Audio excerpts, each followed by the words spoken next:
अल्लाह ही अल्लाह किया करो, दुख न किसी को दिया करो, जो दुनिया का मालिक है नाम उसी का लिया करो।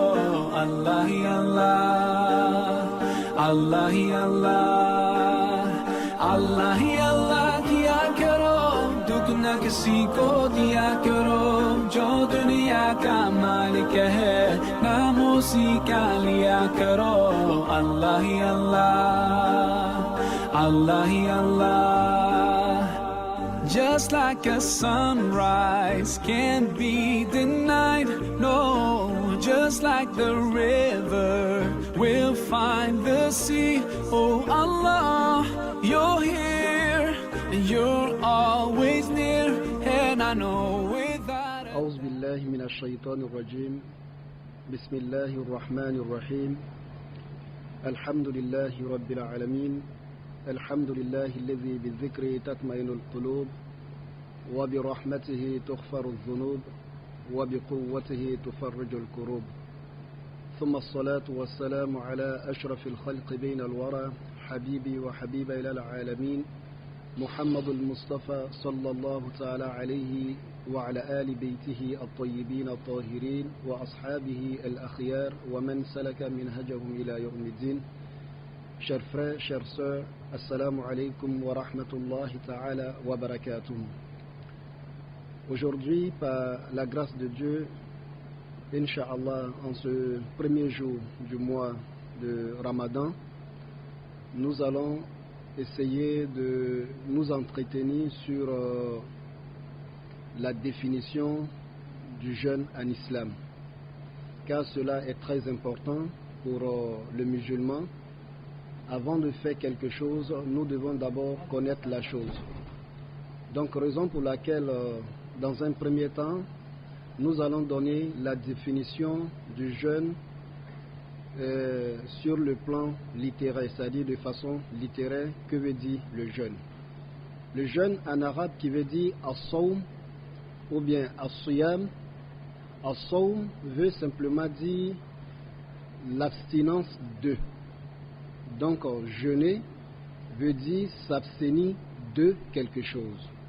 S'abstenir de manger, s'abstenir de regarder, s'abstenir de parler, comme nous le voyons dans le Saint-Coran lors de la naissance de Isa alayhi salam, et que sa mère était très embarrassée du fait qu'elle a mis un enfant au monde en dehors du mariage et qu'elle ne savait pas, elle savait directement que la réaction de sa communauté allait être un peu dure envers elle.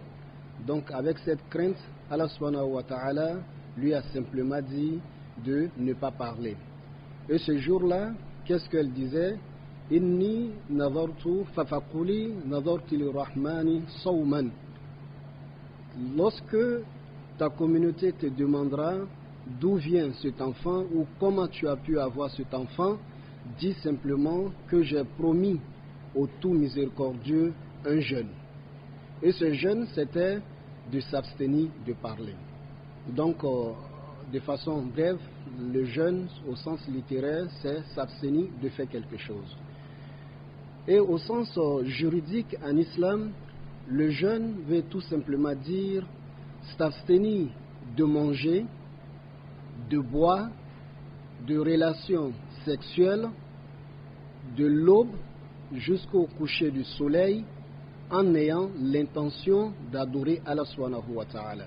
Cette précision, elle est très importante parce que juridiquement, lorsque vous jeûnez, sans formuler l'intention du jeûne, le jeûne n'est pas valable. Nous allons plus le développer lorsque nous allons arriver sur les règles juridiques du jeûne.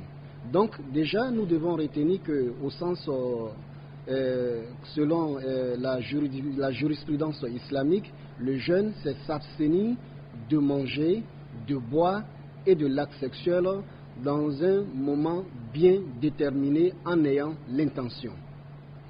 Et le jeûne aussi, comme nous le savons, qui n'est pas seulement, qui a un aspect spirituel. Parlant de la définition spirituelle du jeûne, nous allons nous référer à l'un des grands savants de l'islam, que nous nommons Abu Hamid, qui est connu du nom Imam Ghazali, lui parlant de la définition du jeûne, il a catégorisé les jeûneurs en 3 catégories. La première catégorie qui correspond à la définition juridique du jeûne, qui est le fait de s'abstenir de manger, de boire et de relations sexuelles. Il dit ça, c'est le jeûne du commun, parce que tout le monde peut le faire. Mais ce qui est recommandé dans le jeûne, qui est le sens spirituel, il dit le jeûne au sens spirituel, c'est le fait de s'abstenir de manger, de boire et de relations sexuelles. En plus de cela, c'est s'abstenir de poser des actes qui sont interdits en islam. Ça veut dire quoi? Préserver les membres de tout ce qui est interdiction et blâmable, et préserver ainsi les organes, ça veut dire les yeux, les oreilles et la bouche, de tout ce qui est interdiction en islam. Donc voilà un peu, et ce jeûne, il a qualifié de jeûne des pieux, ça veut dire ceux qui ont la crainte d'Allah subhanahu wa ta'ala. Et il allait encore plus loin, il a donné une autre catégorie de jeûne qui est le jeûne des élus d'Allah subhanahu wa ta'ala et qui est aussi le jeûne des messagers d'Allah subhanahu wa ta'ala et des prophètes. En plus de ce que nous venons de dire comme définition du jeûne, ceux-là, le jeûne à leur niveau, c'est l'esprit même qui jeûne, le cœur même jeûne, l'âme jeûne. Ça veut dire l'âme n'a même pas la possibilité de penser à ce qui est interdit par Allah subhanahu wa ta'ala.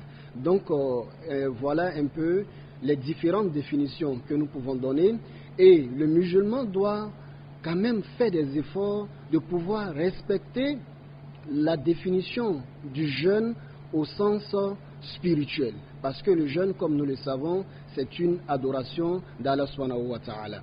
Et le deuxième point d'aujourd'hui, c'est sur la prescription du jeûne dans le Saint-Coran et dans la sunna du prophète alayhi salatu wa salam.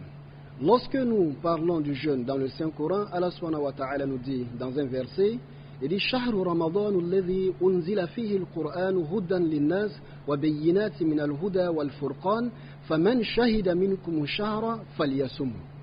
Il dit le mois de Ramadan durant lequel le Saint-Coran est descendu pour guider l'humanité, pour guider l'homme, ainsi que pour un discernement entre le bien et le mal. Il dit celui qui voit, qui observe la lune du mois de Ramadan, qui le jeûne. Donc avec ce verset-là, on va comprendre que le jeûne est une obligation. Et le prophète alayhi salatu wa salam, dans sa traduction, le prophète alayhi salatu wa salam interpelle les musulmans. Il donne dans un hadith, il dit Buniya al-Islam ala khamsin, shahadatu an la ilaha illallah wa iqami salat wa ita'i zakah wa sawm ramadan wal hajj al-bayt liman istata'a ilayhi sabila. Il dit l'islam est fondé sur 5 piliers, à savoir l'attestation de foi, attester qu'il n'y a de divinité qu'Allah subhanahu wa ta'ala et que le prophète Mohammed, paix et salut, est son messager. Ensuite, l'accomplissement de la prière et s'acquitter de la zakat obligatoire, le monde obligatoire, et aussi le fait de jeûner le mois du Ramadan et enfin le pèlerinage à la Mecque. Donc à travers cet hadith, on comprend que le jeûne, en plus que le jeûne soit une obligation, un acte obligatoire, mais au-delà de ça, le jeûne représente l'un des 5 piliers de l'islam. Qu'Allah nous donne la bonne compréhension et qu'il fasse Allah subhanahu wa ta'ala que nous soyons parmi des gens qui vont respecter le jeûne comme Allah subhanahu wa ta'ala l'a prescrit. Inch'Allah. Assalamu alaikum wa rahmatullahi wa barakatuh. अल्लाह ही अल्लाह किया करो, दुख न किसी को दिया करो, जो दुनिया का मालिक है नाम उसी का लिया करो.